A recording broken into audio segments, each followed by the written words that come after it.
بسم الله الرحمن الرحيم والصلاة والسلام على من بعثه الله رحمة للعالمين. Ne vous inquiétez pas, je vais parler la langue de Voltaire, la langue de mon pays. Madame la Présidente, il y a 20 jours, je ne pouvais pas être parmi vous parce que j'étais en voyage, j'étais hors. Mon corps n'y était pas, mais mon cœur y était. Quand Ali m'a dit, est-ce que tu es là? Je lui ai dit, non, je suis à 2000 km. Mais j'ai vécu avec vous et j'ai souffert avec vous. Mais moi, je ne suis pas dupe. Si j'ai accepté d'être président du comité pour défendre mes frères ashrafiens, comme je disais aussi, la dernière fois, pendant le Ramadan, le mois sacré, je me suis déclaré ashrafien, tunisien, parce que les ashrafiens ont été touchés et mes frères en Tunisie aussi, ils étaient touchés en plein fouet. Aujourd'hui, je n'ai pas besoin de me déclarer français. Je suis français. Je me déclare solidaire avec mes compatriotes qui sont tombés gratuitement par des balles de bombes humaines qui sont détournées. Leur cerveau est lavé. Ils ont fait du mal à un pays qui leur a tout donné. Peut-être, à juste titre, ma sœur Boumedienne disait qu'il faut de la justice. Il ne faut pas qu'on abandonne nos jeunes pour qu'ils puissent se détourner de nous et aller vers le diable. Madame Bettencourt, je voudrais vous amener une parole qui date depuis 14 siècles. Ali ibn Abi Talib, le gendre du prophète. Et si je dis que je vous l'apporte, je voudrais l'apporter à l'ensemble qui m'écoute et qui me voit. Ali ibn Abi Talib disait, déjà, il avait le pressentiment qu'il y aurait des gens avec un drapeau noir.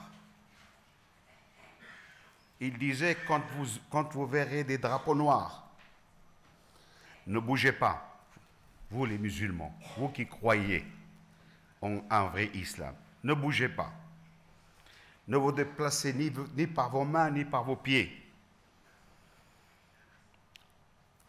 Il apparaîtra une communauté des matures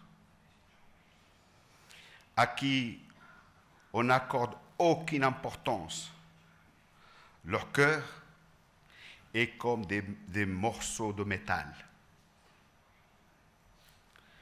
Ils se présentent comme les représentants de l'État. Ils n'acceptent ni discussion, ni alliance. Ils appellent à la vérité.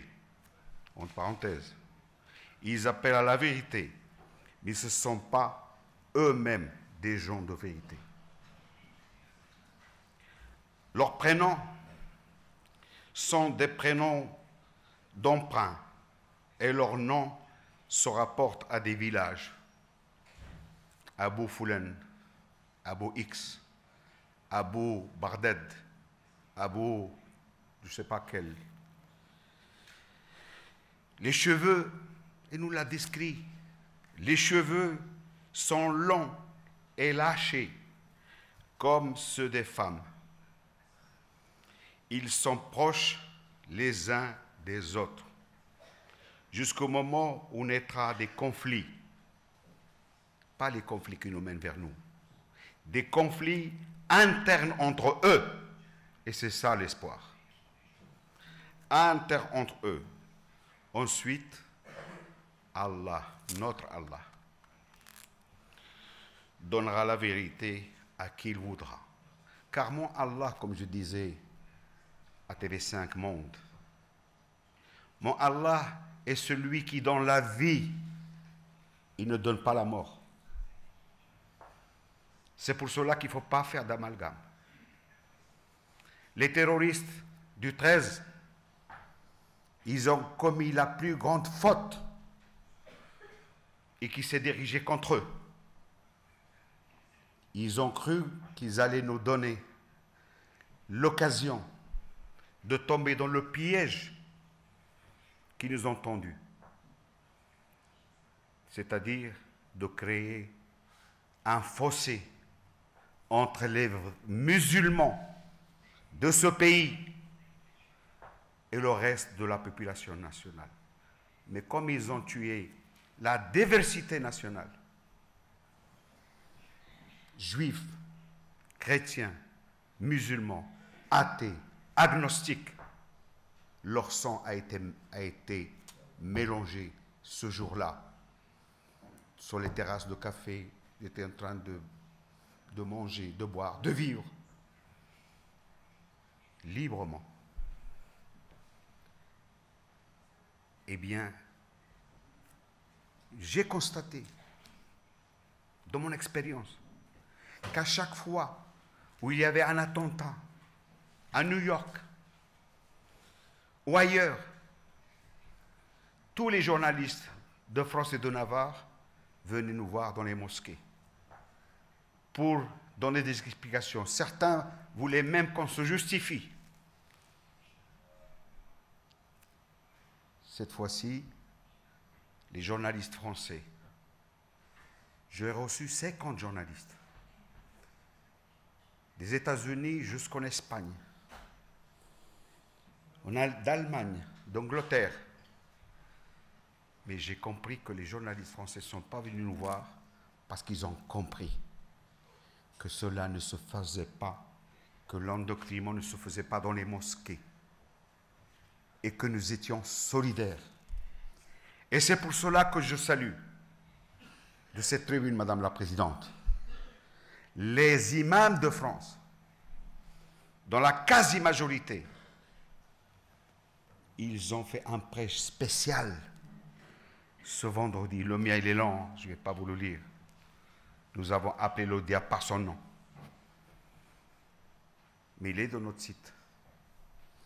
On ne se cache pas quand on dit la vérité. Ils ont pris conscience qu'il fallait se détacher. Mais moi, ce que je vous demande, c'est de nous séparer de ce iste et de nous rester collés à l'islam. Ce iste qui fait la différence. Car l'extrémisme n'existe pas dans ma religion.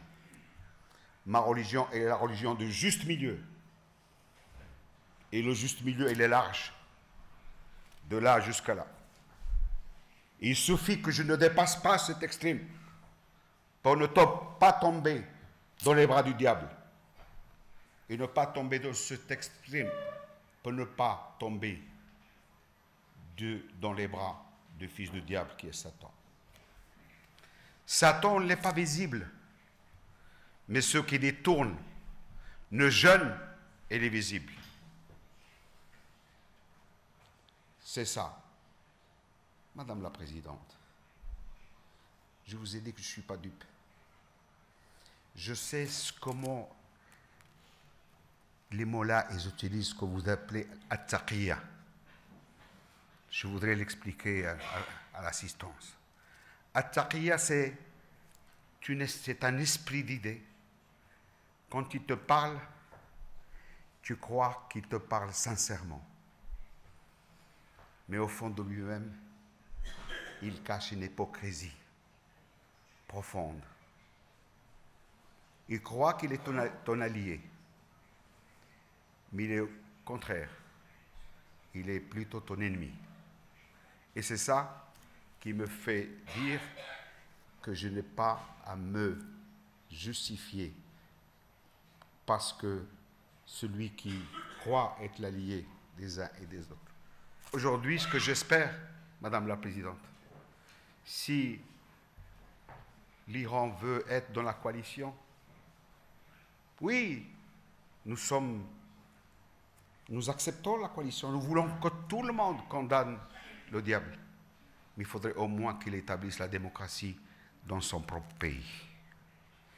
Que les Iraniens puissent rentrer librement chez eux et qu'ils participent au choix, comme l'islam le propose, de choisir les élus que nous méritons librement. L'islam n'est pas contre la démocratie. Il y a un verset comme Shura. Shura veut dire en arabe consultation. Et je crois qu'en personne vous dites la même chose. Consultez le peuple.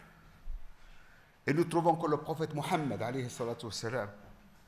n'a pas désigné un successeur. Et il a laissé les musulmans choisir librement celui qui doit les mener jusqu'au 4e calife.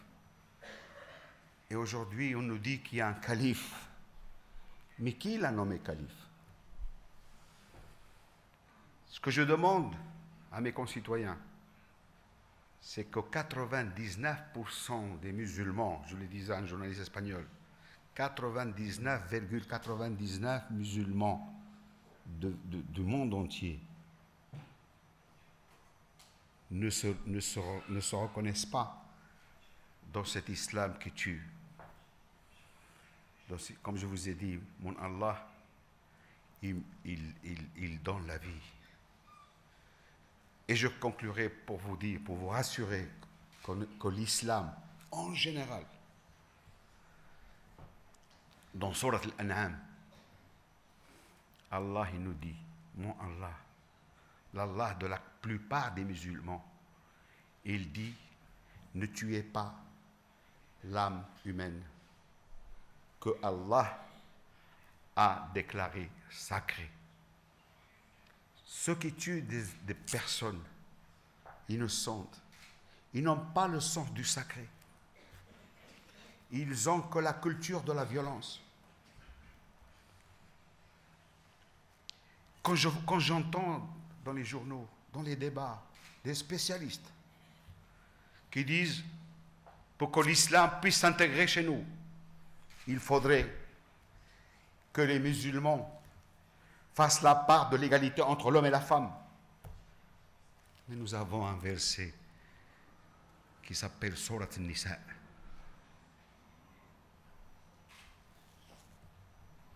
Et que dire de cette femme qui est venue se plaindre au prophète pour lui dire que son mari l'a traitée comme si c'était sa mère, c'est comme s'il l'a répudiée.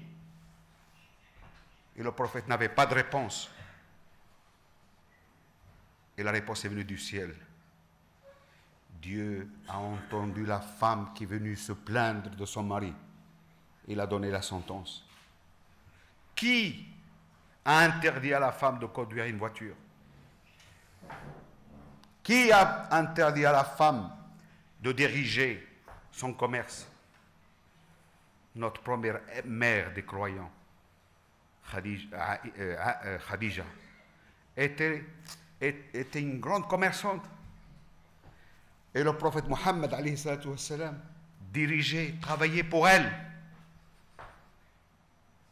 Et c'est à ce moment-là qu'elle a vu la sincérité de ce jeune homme, qu'elle l'a demandé elle-même au mariage. Mais elle a continué à gérer. Mais quand aujourd'hui des gens qui n'avaient pas donné le droit de vote à la fin, qu'après la guerre mondiale, viennent nous dire que la femme dans l'islam n'a pas toute sa place. Eh bien, je dis fort que personne ne peut me contredire. C'est que l'islam, sans la femme, on ne saurait pas l'islam. Et la société musulmane, sans la femme, elle n'aurait pas toute sa place. D'ailleurs, je conclurai par ça. J'ai toujours été fier de vous dire que je suis fier de voir une femme à la tête de cette résistance. Eh bien, je conclurai à dire, quand ce jeune homme est venu voir le prophète qui lui dit, « Oh prophète, qui mériterait ma compagnie ?» Il lui répond, ta mère. Qui encore? Ta mère. Qui encore? Ta mère.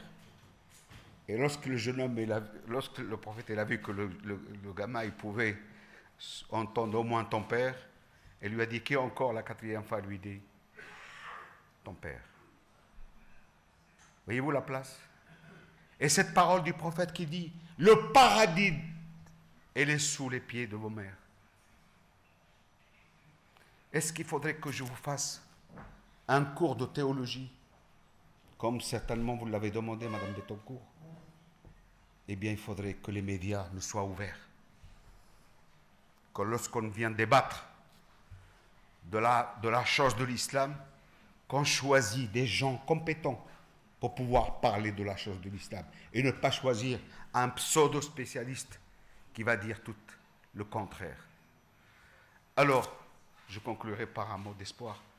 Ce qui est important aujourd'hui, face à ceux qui ont voulu nous livrer la possibilité de faire la guerre civile entre nous, de leur dire que ce qui est important, c'est que vous ne nous avez pas empêché d'allumer la lumière de notre intelligence pour rester solidaires et unis autour de liberté, égalité, fraternité, et vous allez être surpris, monsieur le maire, d'un recteur d'une grande mosquée, et laïcité. Sans la laïcité, je n'aurais pas pu construire une mosquée aussi grande à Ivry s'il y avait un clergé qui gouvernait la France. Merci.